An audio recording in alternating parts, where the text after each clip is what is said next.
I want to talk about Bruce Lee's Game of Death. I want to talk about the Path of the Dragon. This particular movie of Bruce Lee's is very dualistic because you have Bruce Lee's both life and death being recorded footage in this movie called Game of Death. Immortalized elements in this would include, of course, the iconic Bruce Lee himself and all of the martial artists, Hollywood superstars that sprang from him. Everything down to the iconic yellow tracksuit with the black trim. This tracksuit is important in the Path of the Dragon because it's understanding the duality behind the Kabbalistic tree.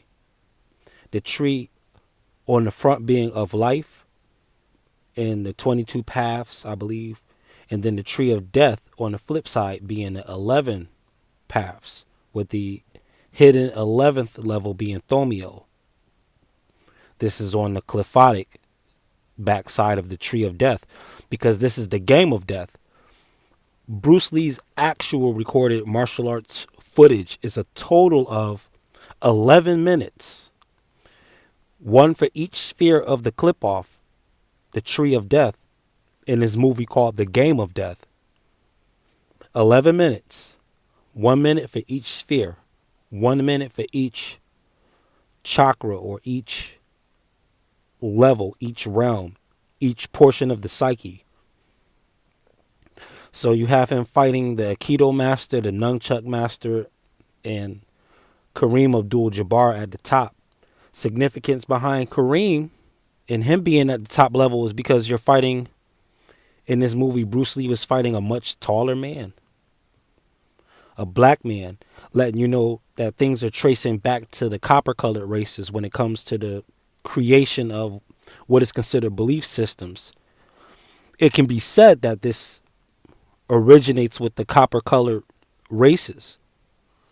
So you have Kareem in his black shades inside of a building.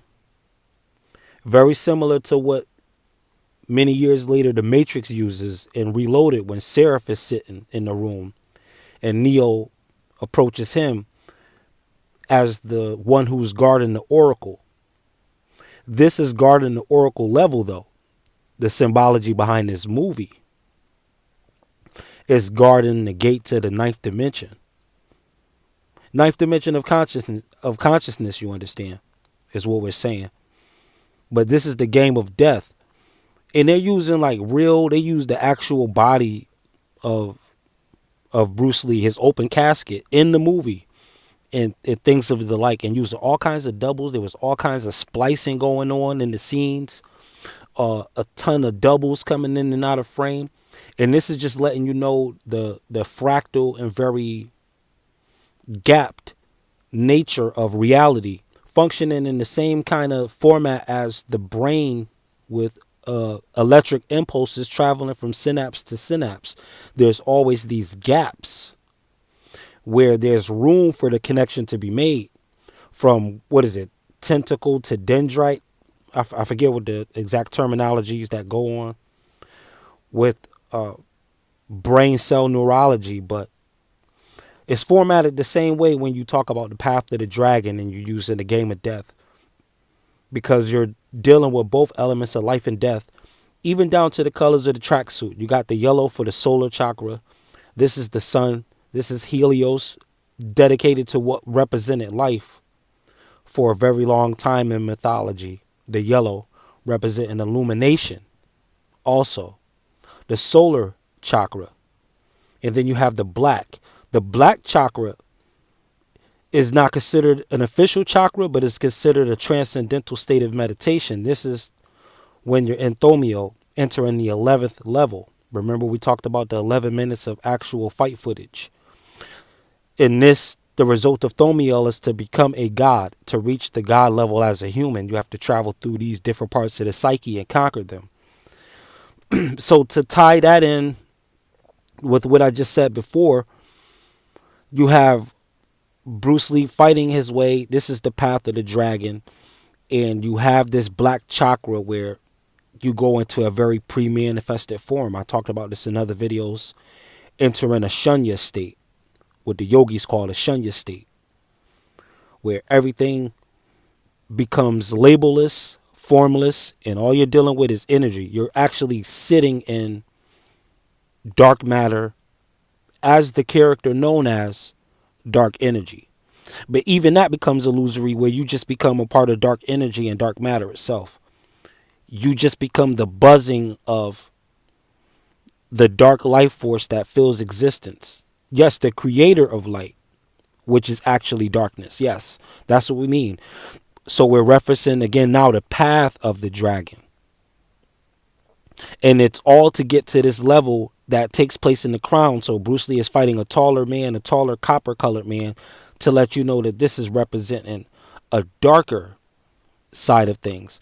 And so he's operating both sides of the sun, the yellow sun and the black sun. He's using both the pure and impure Venus. Bruce Lee is.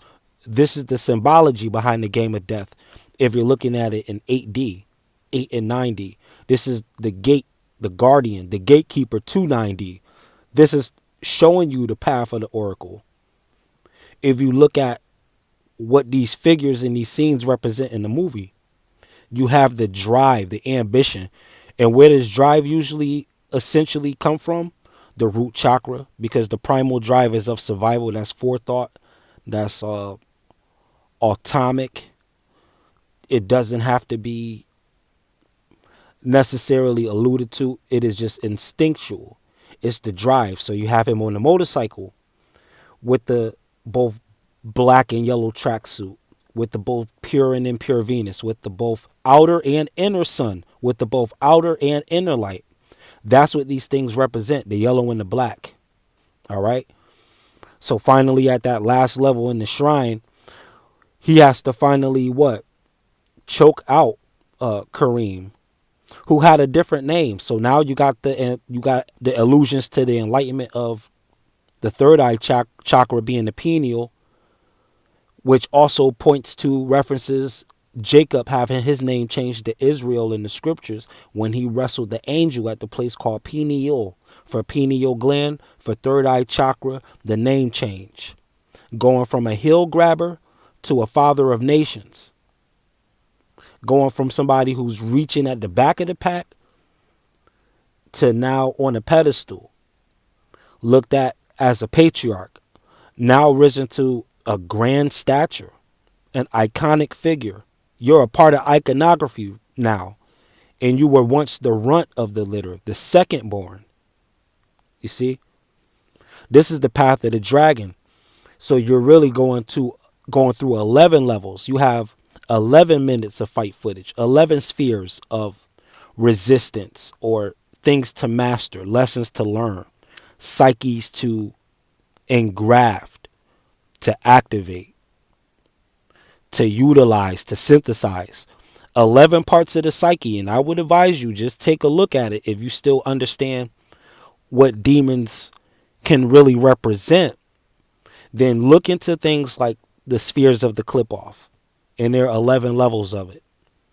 It's under the belief system of, or not belief system, but really a metaphysical science of what is known as Illuminism. Yes, what the titled Illuminati actually look at, which is, yes, the involvement of deep, deep Jewish mysticism. Just because you have reports and people saying that these kind of things are tools used against us doesn't mean that these tools cannot be transformed into plowshares. You know what I'm saying? These swords, it's not that these swords can't be transformed into plowshares where we could use them as tools for planning. You know what a sword can also be used for?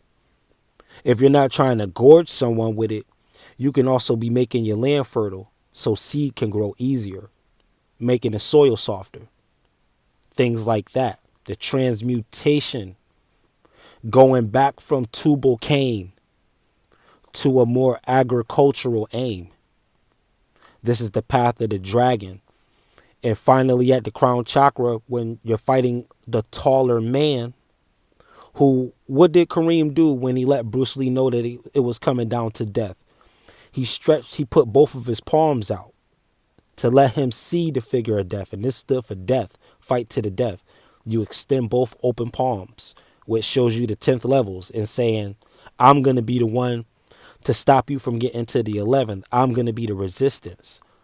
So Kareem holds out both open palms, showing you 10 fingers, saying that I'm holding my kingdom against you, because there's initially 10 spheres when you talk about the Kabbalistic tree of life, 10 what is called Sephiroth, which are spheres. On the flip side, you have that extra 11th being Thomio. So this path of the dragon, you're balancing both suns, you're balancing both your inner and outer consciousness, you're balancing what you feel versus what you're learning.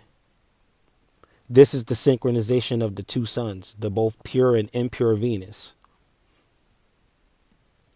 And you're going for the crown, and it's going to be a tall order, so to speak. And we're not saying that is literally to the death, but it's going to cause the death of a portion of the ego or the persona. You're going to be altered in a sense when you take what a lot of people call the results of shadow work, really. So this is it in a nutshell, talking about the game of death, using Bruce Lee and looking at some of the symbology in the film, the elements to lead us toward daily personal empowerment. So again, it's Super T Sigma with Sigma Programming. I thank you for your time and attention. You already know reaching is teaching. Continue to vibrate high, people. Peace.